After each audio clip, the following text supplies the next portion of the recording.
Waalaikumsalam, ya sebentar. Ya, ada apa ya? Ada yang pengen saya bicarain sama ibu. Oh iya, boleh. Duduk dulu sebentar di sini. Maaf, saya minta maaf banget duduknya jadi di luar kayak gini karena saya nggak tahu kalau kamu mau datang. Iya bu, nggak apa-apa. Saya mau nanya dulu, ini sebelumnya kamu tahu dari mana alamat rumah saya dan informasi tentang saya? Saya browsing kan di Google. Jadi saya dapat alamat ibu terus langsung sini gitu. Oh gitu. Kalau boleh saya tahu, ini saya sedang berhadapan dengan siapa? Nama saya Ivan. Saya dari Kampung Tengah. Oh, lumayan jauh juga berarti ya kalau ke sini. Gini, sebelumnya sebelum Ivan memulai percakapan yang membicarakan permasalahan Ivan, saya mau memperkenalkan diri. Yang walaupun memang sebenarnya Ivan sudah tahu dari browsing. Iya. Saya Tasya Salsabila Zara, tapi Ivan boleh manggil saya kakak, mbak, ibu atau senyamannya Ivan aja di sini karena biar kita sama-sama enak aja. Dan yang kedua, saya juga mau memberitahu kalau di sini mau cerita apapun itu tenang aja, jangan takut untuk masalahnya akan diketahui orang banyak karena di sini kerahasiaan itu dipentingkan, diprioritaskan. Oke kak. Jadi sekarang kita kayak senyamannya aja gitu, senyamannya Ivan maunya kayak gimana, yang penting. Jadi kan teman saya ada yang kenal sama dia, minta kenalan kan. Itu siapa, anak Paskibra, namanya Nelly. Oh kan gimana ya bu, namanya jatuh cinta kan, dia manis banget saya lihat. Terus udah tuh hari-hari berlalu, kebetulan kan saya ketua OSIS, saya lihat anggota saya. Pas saya lihat anggota saya, ternyata ada dia. Saya iseng kan chat titik doang gitu. Terus dibalas, kenapa? Saya, nggak apa-apa. Terus berlanjut lah, akhirnya jadi ngobrol-ngobrol, jadi deket. Nah pas deket itu sempat ngejauh, lalu ini nggak tahu. Terus kan itu nggak mudah kan, deketnya udah sekitar sebulan, sempat jauh dekat lagi, sempat jauh dekat lagi, sampai akhirnya saya bingung nih mau jadiin dia sebagai pacar apa enggak. Cuman kan namanya saya ketua di anggota kan gak enak ya dalam satu delegasi gitu bu. Lalu bagaimana selanjutnya? Lalu akhirnya saya nanya ke beberapa orang terdekat, tanya ya udahlah gas aja pada keduluan orang gitu. Kira ya udah nih saya tembak lah, kira kan dapet pacaran lah akhirnya. Teman dalam beberapa bulan awal pacaran ya, saya nggak ngerasa kalau dia benar-benar nerima gitu kan. Cuman setelah saya berjuang, akhirnya benar-benar kerasa nih, saya benar-benar ngerasa kalau saya benar-benar dia sayang gitu kan, sama-sama sayang lah gitu.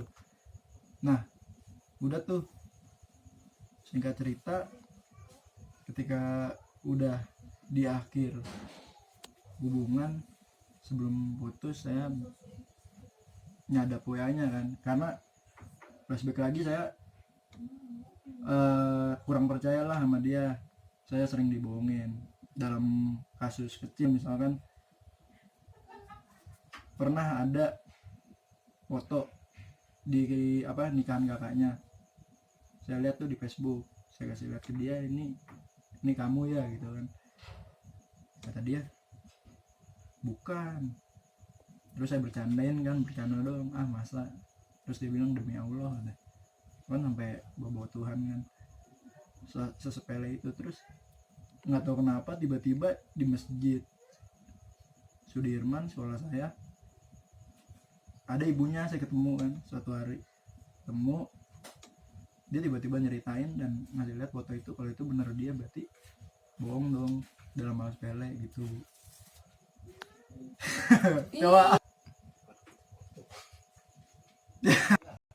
terus berarti bener dong kalau dia bohong. Nah dari situ saya udah mulai nggak percaya karena hal sekecil itu udah bisa bohong gitu. Terus ada beberapa hal lagi yang ngebuktiin kalau dia bohong, dan akhirnya jadi aduh gimana ya, bingung saya nih ceritanya.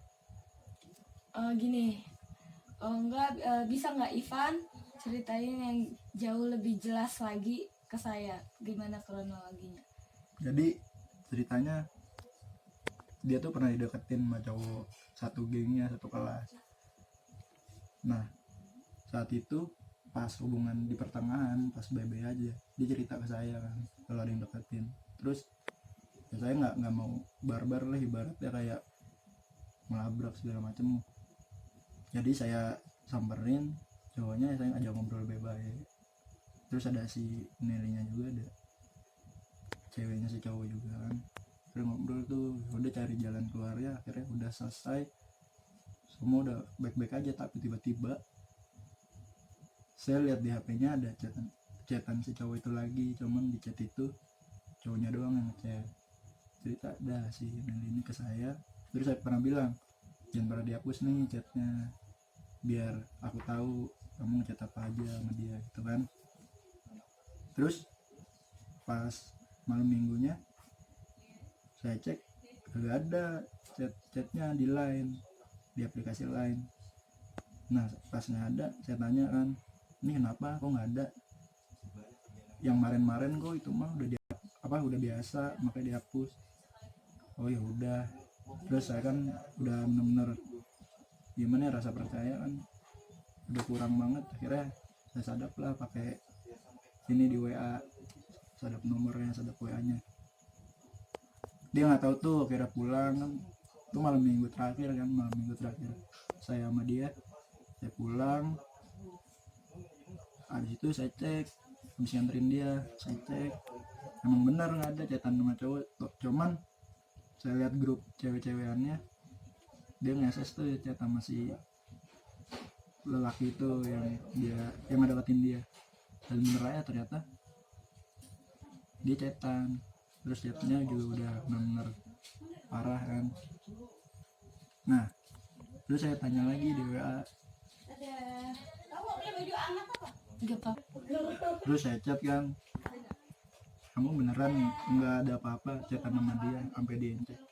Kata dia, iya benar, demi Allah kan, bawa Tuhan lain kesannya. Wah, terus saya SS, saya screenshot, saya kirim ke dia, ini apa buktinya. Akhirnya sepanjang malam dia benar-benar kayak nyesel gitu kan, karena udah tangkap basah dan akhirnya minta maaf. Cuman namanya saya udah kecewa banget, akhirnya ya udah saya diemin gitu kan. Saya diemin. Besokannya tiba-tiba dia marah balik. Saya kan udah berpikir nih besokannya ini harus diselesaikan bebas, dia marah balik kira gitu. Terus besokannya berjalan seperti biasa kan, hari-hari sekolah. Cuman dalam kondisi saya sama dia udah bener lagi selek lah ibaratnya, lagi selek. Habis itu saya coba kontak dia jawabnya cuek. Berarti kan saya bisa simpulin kalau dia benar-benar marah kan. Nah udah tuh dari situ udah benar-benar rasa aneh. Dan akhirnya kan masih nyadap WA nya, belum ketahuan kalau masih nyadap WA nya. Tuh balik nganterin, saya nganterin waktu itu pas hari Rabu nggak salah, nganterin hujan kan, hujan-hujanan, disuruh masuk dulu ke rumahnya. Saya mencoba membuat dia tertawa lah ibaratnya, nulis yang lucu-lucu, lempar ke dia dibaca. Sekali-kali dia senyum. Itu udah tuh, karena udah ngerasa dia benar-benar cuek banget, ya udahlah pulang, mungkin dia butuh waktu sendiri kan. Pulang, pas pulang sengaja lihat WA-nya lagi, dia udah bilang ke sahabat terdekatnya kalau dia udah mas pacaran. Itu saya langsung wah kok gini kan, kayak kaget. Karena masa yang salah dia jadi saya yang kena gitu kan. Di situ ya udah tuh refleks ngambil barang yang saya simpen dari dia, kayak jaketnya dia kan saya simpen, langsung bawa ke rumah sahabatnya yang di chat itu kan. Saya tanya salah saya apa gitu, saya di situ udah benar-benar kacau lah ibaratnya, udah sampai ngeluarin air mata juga. Terus dicerita-cerita, nah akhirnya si sahabat ini dipanggil. Terus saya dikasih lihat chatannya si sahabatnya ini sama si Nelly, pacar saya dulu. Terus saya lihat dong, saya scroll ternyata ada lagi yang kalau di HP saya yang WA nya yang saya sadap, WA nya dia itu udah diencet chatan nama sahabatnya. Nah ini ada lagi, ternyata si Nelly ini pernah ngirim surat ke cowok yang deketin dia. Suratnya itu permohonan maaf kalau saya udah pernah melabrak si cowoknya, padahal waktu itu nggak melabrak. Kira di situ ya saya makin emosi lagi kan, makin emosi. Terus sampai benar-benar pengen nyari tahu lagi gitu kebenarannya. Akhirnya pergilah saya ke rumah temen yang satu lagi, rumah sahabatnya. Kebetulan tuh ketika ke rumah sahabatnya yang satu lagi, nyimak. 1, 2, 3. sahabatnya dia juga ada pacarnya sahabatnya ini, dan saya kenal kan. Akhirnya cerita lah, oh dikasih air minum dulu, kelihatan kan mukanya wis sedih gitu kan, kacau juga. Kasih air minum, saya minum. Akhirnya cuman tangan udah getar-getar banget di situ. Lu kenapa, ditanya. Akhirnya ya udah saya, lu mana sih kagak, ya udah sampai gemeteran kan. Kira ditanya tuh kenapa, gua gimana, lanjut aja ya. Saya ceritain, lu jangan tawa. Saya cerita kan akhirnya semuanya. Saya cerita, dan respon sahabatnya ini ternyata bilang kalau sahabat yang sebelumnya saya datengin itu sekongkol sama cowoknya. Jadi sekongkolnya ini dalam hal ketika saya dan si Nelly lagi berantem, nah si Nelly kan otomatis cerita dong ke sahabat yang pertama ini.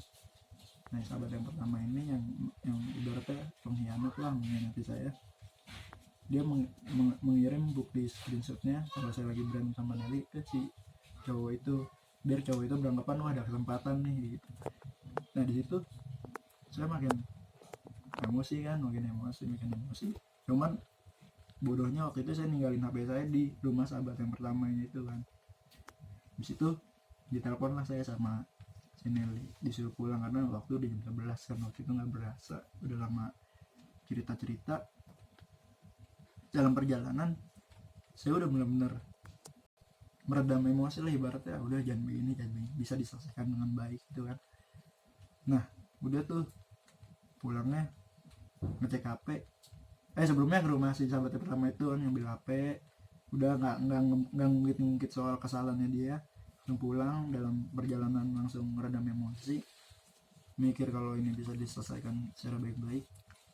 Pas ngecek HP, pas pulang itu udah diketik panjang menyatakan putus gitu.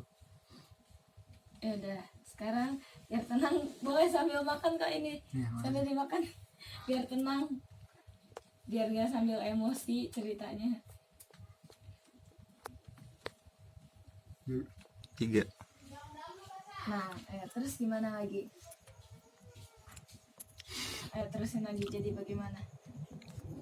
Jadi udah tuh kan diputusin lah itu. Terus itu ya saya bilang adalah apa kalau ini besok langsung pulang barat buat mempelajarinya, boleh ya kemarin dia mau. Akhirnya memang di chat itu saya ngelain dia, cuman ketika besok pulang barengnya saya benar-benar gimana sih ngajak mempertahankan dia lah gitu. Ibaratnya udah sejauh ini kita masa dia mau berakhir kan. Akhirnya berjalannya waktu makin jarang kontekan, dan akhirnya ngelos, udah benar-benar dia nggak ada kabar, saya nggak ada kabar ke dia. Akhirnya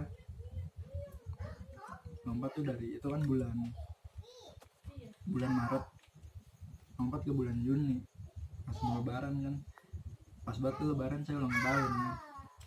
Di situ saya benar-benar nggak kuat tuh nahan perasaan yang sebenarnya masih ada. Kira saya ungkapin lah ke dia. Terus namanya udah lama kan hubungan, lumayan setahun lebih, banyak juga kenangannya karena sering bareng juga. Kira saya ungkapin perasaan yang benar-benar masih ada itu sebenarnya. Saya ungkapin, tapi balasan dia saat itu, gue udah ada cowok, udah jadian baru sebulan, tapi panjang, dan ternyata dia balikan sama mantannya yang sebelum-sebelumnya, yang padahal dia bilang gue gak pernah mau yang namanya balikan sama mantan ya dia. Ya udah tuh, nah saya lulus, dia masih kelas 3 kan, saya lulus kuliah, ngejalanin hidup seperti biasa lagi. Kadang ya lewat sini lewat situ masih keinget kan, sering keliling juga naik motor sama dia, makan di sini juga sering keinget, makan di sana sering keinget. Terus juga saya masih keinget tuh janji saya kan sempat nge-grab sebelum masuk kuliah, sempat keinget janjinya dia kalau saya bakal beliin duren buat dia, beliin duren kalau saya udah punya duit sendiri. Nah udah tuh saya minta tolong temennya kan anterin, terus biar dia yang nyuruh keluar juga, takutnya kalau sama saya nggak mau kan. Kira datanglah ke rumah dia, saya berdua sama temennya, dia yang WA, temen yang WA dia keluar. Terus keluar lah, dia kaget tuh ada saya buat duren, kasih duren ini buat lunasin utang gua ya gitu. Terus ekspresi dia kayak apaan sih gitu. Situ ya udahlah, mungkin dia juga nganggapnya aneh, padahal kan niat saya nggak ke situ kan. Kira ya udah tuh, intinya ya benar-benar sebenarnya susah banget buat ngelupain, sampai problem yang saya hadapin sekarang ini. Dari sekian banyak cewek di kampus juga, saya pernah lah beberapa kali naksir, cuman ketika udah mulai pendekatan atau keinget yang dulu takut kayak gitu lagi, akhirnya los, nggak jadi kayak gitu. Problem yang sekarang gitu. Sekarang yang mau saya tanyain ke Ivan dulu nih, si Ivan ini sebenarnya masih ada perasaan sama Nelly atau enggak, perasaan mau kembali dan sebagainya? Sebenarnya kalau mau kembali gimana ya namanya, mungkin ya sampai sekarang sih kan masih ada lah rasa mah, masih mau sebenarnya. Masih mau. Iya. Tapi Ivan tahu nggak apa resikonya kalau misalkan Ivan mengulang lagi pengalaman atau cerita baru sama Nelly? Tahu, mungkin ya sebenarnya saya juga maunya nggak mau gitu mau langsung mau gitu aja gitu. Paling ya pengen jaminan juga dari dia sih yang bikin saya percaya lagi kalau dia bakal berubah gitu. Kalau buat resiko ya saya paham lah resikonya, makanya itu saya bingung. Nah terus sekarang saya tanya, seberapa yakin Ivan kalau misalkan nantinya Ivan memang kembali lagi sama Nelly, terus seberapa yakin sih kalau misalkan nanti Nelly bakal bisa dijamin untuk berubah jadi lebih baik lagi, mungkin minimal memang gak seperti yang Ivan mau, tapi lebih baik dari yang sebelumnya memang Ivan jalanin? Kalau seberapa yakinnya saya nggak tahu sih, soalnya kan dia masih ada pasangan juga kan, mungkin harus ngerasain dulu apa yang saya rasain, baru itu bisa menjamin kalau dia bakal berubah gitu. Nah kan jadi tadi kan saya tanya di awal, Ivan bilang Ivan masih sayang, terus yang kedua saya tanya apa resikonya kalau Ivan mau mengulang lagi, Ivan sudah tahu. Terus yang ketiga, saya sebutkan kalau misalkan seberapa yakinnya Ivan gitu untuk kembali sama dia. Di sini kan udah bisa saya lihat kalau Ivan tuh udah menemukan jalannya Ivan gitu. Ivan udah nemuin jawabannya Ivan sendiri. Jadi sekarang Ivan udah tahu belum apa yang harus Ivan lakuin ke depannya. Apa terus mau mengingat atau terus Ivan gak akan berubah pikiran, tetap masih mau mengulang lagi pengalaman yang sama atau kayak gimana? Mungkin saya bakal lanjutin kehidupan dan nggak bakal terlalu berharap juga kali ya, karena ya nggak menjamin juga dia bakal berubah kan, seandainya dibalik lagi gitu. Dekat dulu dah. Nah, setelah ini jadi gimana Ivan? Udah nemuin jawaban untuk masalah Ivan atau masih ada yang bikin Ivan belum tenang, itu di mana? Udah ngerti saya Bu, saya harus kayak gimana. Udah paham? Udah paham. Oke, jadi selama kurang lebih 15 menit sampai mungkin 20 menitan konseling kita berjalan, saya mau tanya, apa perasaan Ivan sudah lega atau memang masih ada yang ganjel, atau yang Ivan tuh masih ngerasa bertanya-tanya bahwa ini harus nggak sih dijalanin, ini harus nggak sih gitu. Gak apa-apa diomongin aja kalau misalkan masih ada yang ganjel. Udah lega. Oh, udah lega, benar. Alhamdulillah, berarti konselingnya berjalan dengan baik. Gue bingung. Ya udah Bu, itu aja. Terima kasih banyak ya Bu ya. Iya, sama-sama. Saya juga senang kalau misalkan Ivan percaya sama saya, terus mau menemui saya seperti ini. Maaf ya Bu, udah mengganggu waktunya. Nggak apa-apa. Saya juga senang kalau misalkan ada yang datang konseling seperti ini. Ya udah Bu, saya pamit ya Bu ya. Iya, langsung aja nih. Iya, nggak apa-apa. Makasih Bu ya makanannya. Iya, nggak apa-apa. Maaf Bu, udah ganggu. Enggak mau ganggu kok. Ibu keluar. Mari Bu. Iya, hati-hati ya. Assalamualaikum. Semangat. Jangan Ya, tersenyum. siap.